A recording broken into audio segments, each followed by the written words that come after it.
كل شيء بدا بواحد القرار اللي فرجته لجنة استئناف ديال الكونفدرالية الإفريقية لكرة القدم الكاف.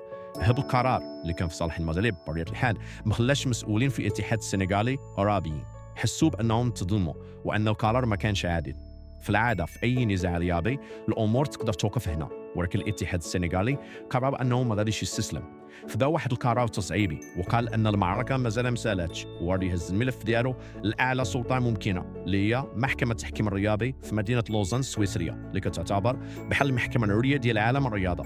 كاف حسم في القرار ديالو والسنغال ما ضيعاتش الوقت، فنهار 25 مارس حطوا الملف ديالهم بشكل رسمي عن باس. فبيك اللحظة كل المتتبعين كانوا كيتسناو تبدأ معركة قانونية هادية كلاسيكية، ولكن المفاجأة القنبلة الحقيقية كانت مخبية في واحد التفصيل صغير في البلاغ اللي خرجته محكمة باس من بعد. بلاغ كيبان عادي كيحدد بغير شكون هما الأطراف اللي معنيين بهذا النزاع، ولكن داك التفصيل هو اللي غادي يغير تاريخ هذه القضية للأبد. هنا فين الدراما القانونية كتوصل للذروة ديالها. الاتحاد السنغالي وهو في قلب المعركة ديالو باش يرجع الحق اللي كيشوفوا مشروع. المفاجأة اللي كانت مخبية في ذاك البلاغ ديال باس هي أن الاتحاد السنغالي من يقدم الشكاية ديالو ما قاضيش غير كاف بوحدو. في واحد الخطوة اللي حيرت كل شيء قرر أنه يزيد اسم آخر في الخانة ديال المدعى عليهم. قرر يجروا معاه طرف ثالث لهذه المعركة، وهو ما كانش عارف أنه بهذه الخطوة كيعطي لها الطرف الثالث واحد السلاح هي ما كانش كيحلم به. والطرف الثالث ما كانش واحد آخر من غير الجمعية الملكية المغربية لكرة القدم الاتحاد السنغالي. فتقديره يمكن ضمن أن بعد خطوة غادي يزيد الضغط على كل الجهات، ولكن في الواقع هو قدم هدية من ذهب للمغرب على طبق من فضة. بعد الإجراء المغرب ما بقاش مجرد متفرج كيتسنى يشوف شكون غادي يربح بين السنغال والكاف، لا، المغرب تحول بشكل رسمي وقانوني لطرف أساسي ومباشر في القضية مدعى عليه، عنده كامل الحقوق باش يدافع عن المصالح ديالو ويطلب الحجج ديالو ويواجه الادعاءات مباشرة.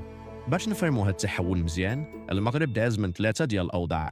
في الأول كان في الوضعية ديال المتفرج المهتم، يعني كيتسنى القرار النهائي ديال الباس اللي غادي يأثر عليه، ولكن ما عندوش الحق يتدخل. ولكن ملي السنغال دخلوا كمدعى عليه انقذ الوضعية الثانية، ولا طرف رسمي في النزاع عنده الحق يعين المحامي ديالو ويقدم المذكرات ديالو ويهضر باسمه. وهذا الشيء وصل مباشرة للمرحلة الثالثة. المغرب ما بقاش غير طرف ولا قوة قانونية ضاربة. علاش؟ لأنه هو الوحيد اللي عنده شي وراق وأدلة اللي ما كان عند حتى شي واحد آخر الحق أنه يقدمها. وهذه هي النقطة المفصلية.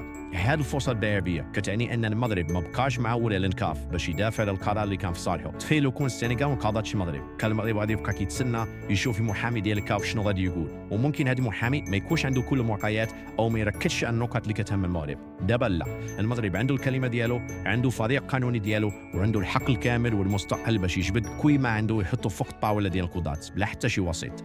إذا السؤال اللي كيطرح راسو دابا هو شنو هي هاد الأسلحة وهاد الأدلة اللي كانت عند المغرب وما كانش قادر يستعملها، ودابا ولات عنده الفرصة الكاملة باش يقدمها. هنا فين كتبان الأهمية الكبيرة بزاف ديال صفات المغرب كبلد منظم للتظاهرات. هاد الصفة هي اللي عطاتو واحد السيطرة حصرية على مجموعة من الأدلة المادية والتقنية اللي ممكن تكون هي الحاسمة في القضية كلها. هذه ماشي مجرد عناوين، هذه أدلة دامغة.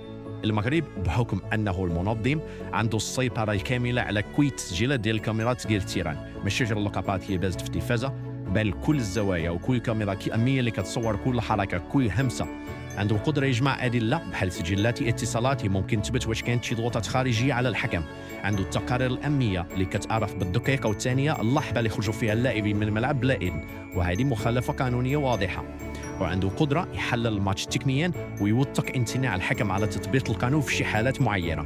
والأهم من كل شيء يثبت بالصورة والصوت والتقارير الرسمية أن الماتش انتهى قانونياً في واحد اللحظة معينة من اللي فريق الخصم ما بقاوش عنده اللاعبين كافيين فوق التيران.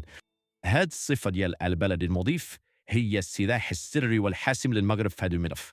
القانون كيعطيه هذه القوة لأنه هو اللي مسؤول على كل التفاصيل التقنية واللوجستية، الكاميرات ديالو، شبكات الاتصال ديالو، الأمن ديالو، كل شيء تحت سيطرته. هذا الشيء كيعني أن المغرب هو الوحيد اللي عنده الصندوق الأسود للأحداث، وهو الوحيد اللي عنده المفتاح باش يحلو ويقدم الأدلة المادية الملموسة اللي ما كتقبلش الشك أو التأويل. وهذه نقطة قوة لا تقدر بثمن في أي معركة قانونية.